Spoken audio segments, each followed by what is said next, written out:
بسم اللہ الرحمن الرحیم۔ جب کوئی انسان استغفر اللہ کہتا ہے تو اس کے جواب میں اللہ کیا فرماتا ہے؟ استغفر اللہ پڑھتے وقت بندے کے ساتھ کیا ہوتا ہے؟ کہیں آپ یہ غلطی تو نہیں کرتے؟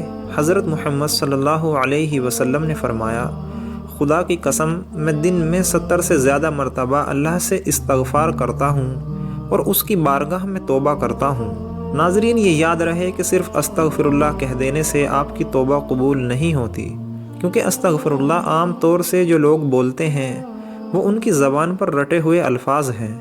استغفر اللہ تو ان کی عادت میں ہے، تو عادت میں ہونے کی وجہ سے اگر کوئی انسان استغفر اللہ بول رہا ہے تو اس سے اس کے گناہوں کی بخشش نہیں ہوگی۔ آپ صلی اللہ علیہ وسلم نے فرمایا، گناہ پر شرمندہ ہونا توبہ ہے، اور جب کوئی انسان اللہ کی بارگاہ میں توبہ کرتا ہے تو اللہ تعالیٰ 7ویں آسمان سے پہلے آسمان پر آ کر ایک خاص نگاہ ڈالتا ہے، ایک توجہ فرماتا ہے اور بندے سے کہتا ہے کہ میرے بندے آؤ، میں کب سے تیرے انتظار میں تھا، لوٹ آؤ اپنے رب کی مغفرت کی طرف۔ ایک جگہ اللہ فرماتا ہے، اے لوگو، ایسی جنت کی طرف دوڑو جس کی چوڑائی اور لمبائی آسمان و زمین کے برابر ہے، اور اپنے رب کی مغفرت کی طرف دوڑو۔ تو اس لیے جب کوئی بندہ اللہ تعالیٰ کے سامنے توبہ کرتا ہے یا استغفر اللہ پڑھتا ہے تو اللہ تعالیٰ 70 مرتبہ جواب میں اس کو لبیک کہتا ہے۔ ایک شخص اپنے معبود کے سامنے بیٹھے 70 سال سے وہ یا سنم کہتا رہا، اپنے معبودوں کو پکارتا رہا، تو ایک بار اس کی زبان پھسلی اور اس کی زبان سے یا سنم کی جگہ یا صمد نکل گیا۔ یا صمد اللہ کا نام ہے جس کا معنی بے نیاز ہے، تو اللہ تعالیٰ نے 70 مرتبہ اس کے جواب میں لبیک کہا۔ ایک روایت میں آتا ہے کہ 70,000 دفعہ اللہ تعالیٰ نے لبیک کہا، یعنی اے میرے بندے، تیرا رب حاضر ہے، کیا چاہتا ہے؟ تو فرشتوں نے کہا، اے مولا، یہ بندہ تجھے نہیں پکار رہا، یہ تو یا صنم کر رہا تھا، دھوکے سے اس کی زبان سے تیرا نام نکلا ہے، بلکہ یہ تو تجھے جانتا ہی نہیں، یہ تو ساری زندگی یا صنم کرتا رہا۔ تو اللہ تعالیٰ نے فرمایا کہ اے فرشتوں، خاموش ہو جاؤ، اور فرمایا کہ مجھے معلوم ہے کہ یہ مجھے نہیں پکار رہا، لیکن دھوکے سے ہی صحیح، لیکن اس نے اپنے معبود حقیقی کو پکارا تو صحیح۔ اگر میں نے بھی اس کا جواب نہ دیا تو پھر مجھ میں اور ان میں کیا فرق رہے گا جس کو یہ 70 سال سے پکار رہا ہے؟ کوئی بندہ دھوکے سے بھی رب کو پکارتا ہے تو اللہ تعالیٰ اس کے لیے ثواب لکھتا ہے اور اس کی طرف متوجہ بھی ہو جاتا ہے۔ اگر ایسے ہی کسی انسان کی زبان پر استغفر اللہ جیسے الفاظ رہتے ہیں تو یہ بے فائدہ نہیں ہے، بلکہ بہت اچھی چیز ہے، اور اگر انسان نے اس نیت سے استغفر اللہ پڑھا کہ اس نے جو گناہ کیے ہیں ان کی معافی مل جائے تو اس کے تمام گناہوں کو اللہ تعالیٰ معاف فرما دے گا۔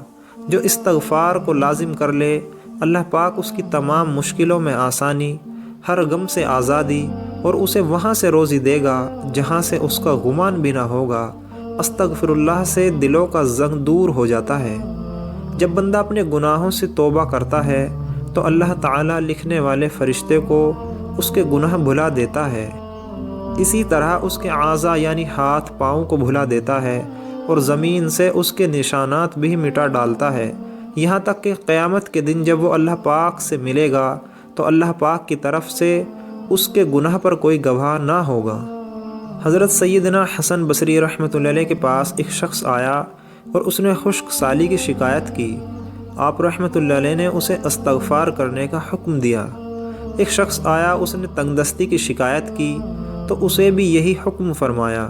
پھر تیسرا شخص آیا، اس نے اولاد نہ ہونے کی شکایت کی تو اسے بھی یہی فرمایا۔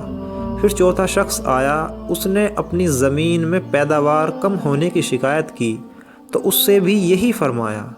حضرت ربیع بن سعید رحمۃ اللہ علیہ وہاں حاضر تھے۔ انہوں نے عرض کی کہ آپ کے پاس چند لوگ آئے اور انہوں نے مختلف حاجتیں پیش کی، آپ نے سب کو ایک ہی جواب دیا کہ استغفار کرو۔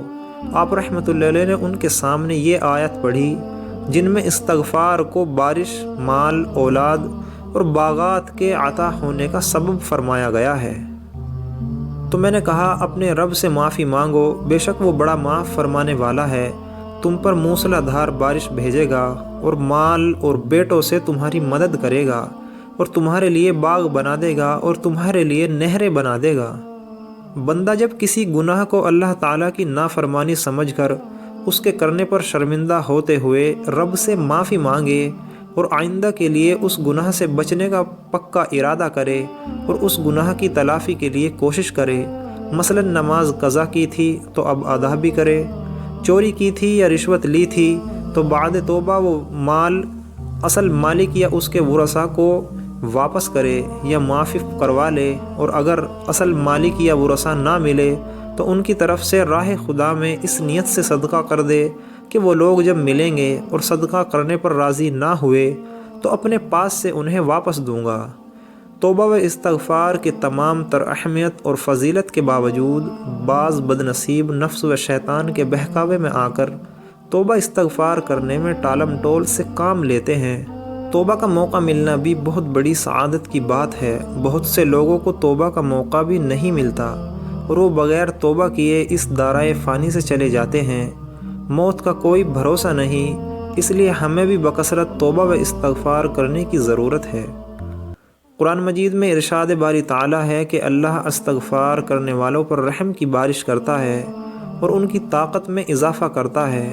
اللہ تعالیٰ قرآن مجید میں ایک جگہ فرماتا ہے کہ نوح علیہ السلام نے اپنی قوم سے کہا، اپنے رب سے اپنے گناہوں کی بخشش اور معافی مانگو، وہ یقیناً بڑا بخشنے والا ہے۔